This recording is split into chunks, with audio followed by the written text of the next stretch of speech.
What is going on? It's Alex coming back at you with another video, and today we're going to be doing our Minnesota Vikings 7-round 2025 NFL mock draft. If you are new, feel free to like, comment, and subscribe. You guys know I do YouTube below my face and my board. It is not predictive. These are the players that I love in the order that I love them. So feel free to go check out reasons why, because I always post all 22 clips of them over on my X page. So go do it.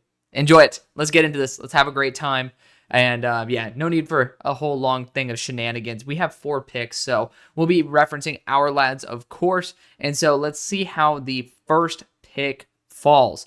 Some good players definitely are on the board here, and some ones that get me excited. So I'm definitely intrigued to be able to talk about this. There are no trades in these 7-rounders. We'll be doing one of these post free agency as well. But I can only imagine that with the quantity of picks you have, free agency is going to be the biggest thing. So we're just going to have a little bit of fun here.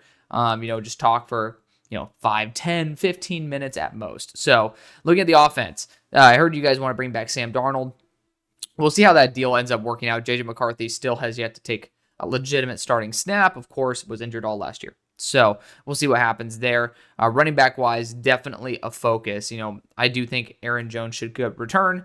We are seeing inflated running back prices now, so it's going to be intriguing to see how all this ends up working out. Shout out to CJ Ham. I really love TJ Hawkinson when he's healthy. He is a very, very reliable weapon. Josh Oliver is tight end too. It happens. Offensive line wise, definitely a guard is in the realm of possibility. Center as well. But we do see, I think that there's going to be a lot of teams focusing on that center/guard market in free agency as well. Then you had Cam Robinson that you traded for with the Darsaw injury. Excited to see him back to full strength. And then you have Walter Rouse as a good depth tackle there. Wide receiver wise, it's a little bit light in terms of the front end, but there's so many dudes being released. You're going to be fine. Like we're going to be fine. It is what it is. Defensively, defensive interior, probably going to be the focus of our first round pick, especially since we can't trade.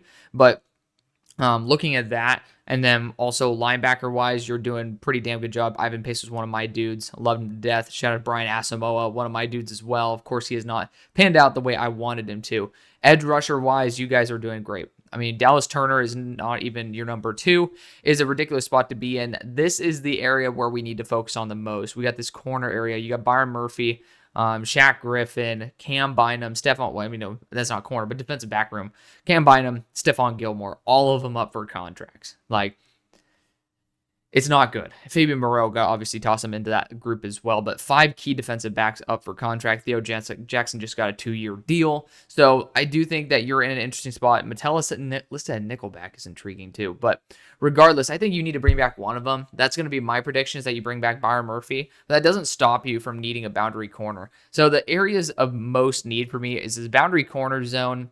You look at defensive line here, either as the interior defensive end, but both these are essentially 3 techs, but, interior defensive lineman, not named a nose tackle on an odd front. And those are probably the 2 biggest. And then obviously interior offensive line. Dream would be to continue keeping Dalton Risner, because I do think there's just too many moving pieces right now. But I digress. Let's look what's here at number 24. And you could talk about Kelvin Banks as that interior offensive lineman and kind of seal the deal off the bat. But I do think we need to start projecting what is going to be at number 97. We need to look at corner. We got guys Savone Rebel here. And my only problem with going after corner here for you guys in the first without a trade back is the fact that, you are semi-reaching. And that's the unfortunate thing. Trey Amos, someone who I love to death, I just took him for the Packers. I'm not going to do that again. Outside of Trey Amos, I don't know if there's going to be a first-round corner. Darian Porter is 24, but he ran a 4.3, and he's 6'3", and he's a really, really good player. Player who I like to snipe in the second for a lot of teams. Zaire Thomas, shout out to him as well. Very, very good corner. But I just don't really feel... I think you need to go into free agency for that. I really do, because based on the defensive interiors that are available, this is just much better bang for your buck. You need to go after multiple defensive interiors. This is the prime time to do it. I know there's good ones in free agency as well now, but when you're sitting here, you can go Derek Harmon, you can go Walter Nolan. It doesn't really matter. Tyleek Williams, I love him to death, but I want some nose flexibility there for Tyleek. Walter Nolan's sitting here, and you take the best athlete, you take the best player, and I do think Walter Nolan, Tyreek I have higher, but Walter Nolan fits just a little bit better. So that's what we are going to do at number 24. Let's see who fell to number 97.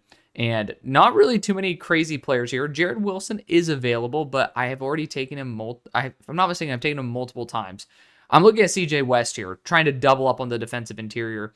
Like, we just need to solve an issue. But Noel Williams, I've taken him for a couple teams now, but I do think that I'm willing to take him again. I do think that this particular situation, Noel Williams fits the archetype of rest in peace, Kyrie Jackson. You look at Mekhi Blackman. Noel Williams does fit a Flores boundary corner, and I really do like that. I think I'm going to take the shot on it rather than going after like another offensive lineman or one of my favorite people that I've been able to talk to in CJ West. So we're going to go after Noel Williams right there at pick number 97. Going pretty heavy on the defensive side. Let's see who falls. Willie Lampkin still here, center and guard prospect from North Carolina. But I do think we also need to look at running back in this case, because I'm seeing guys like Trevor Etienne. Merritt is awesome. Ja'Cory Merritt is a really good running back. Very, very underrated. Just he ended up not being able to play this year because there was some shenanigans that came along with his issues with, I think they granted him like a false red shirt. Really intriguing situation. You guys should read up on it. But like, I'm looking at guys like Trevor Etienne here, and I really love what he could bring. I think that Trevor Etienne is one of the most underrated backs in this entire class. He was my RB1 coming into the year, and with Ashton Genty's fumbling problems, I mean, there was a reason why Ashton did not end up being my RB1 coming out the gate. But Trevor Etienne, I do think when fully healthy, is worth a day 2 pick. And I'm going to stand behind that. And based on like where you guys are at, again, we've gone defense twice. We need to go offense here. Willie Lampkin would be fun, but he's a 5'10", like 5'11" interior offensive lineman. He's just such a unique player. And that's like a 7th round issue. So we're going to go Trevor Etienne here and see where the board falls. At number 161, and finally ending this off, I do think we need to look potentially at addressing that interior of the offensive line. I was hoping Luke Kandra would fall. Did not happen. That really sucks because I really wanted Luke Kandra to slip to us. But, I mean, interior offensive line, like, we're still going to be able to solve it. Like, who are we kidding here? Whether you want to solve it with Holland Pierce as a left tackle development player, you want to actually go for the interior of the offensive line with Logan Brown, Emory Jones. Logan Brown has a lot of potential.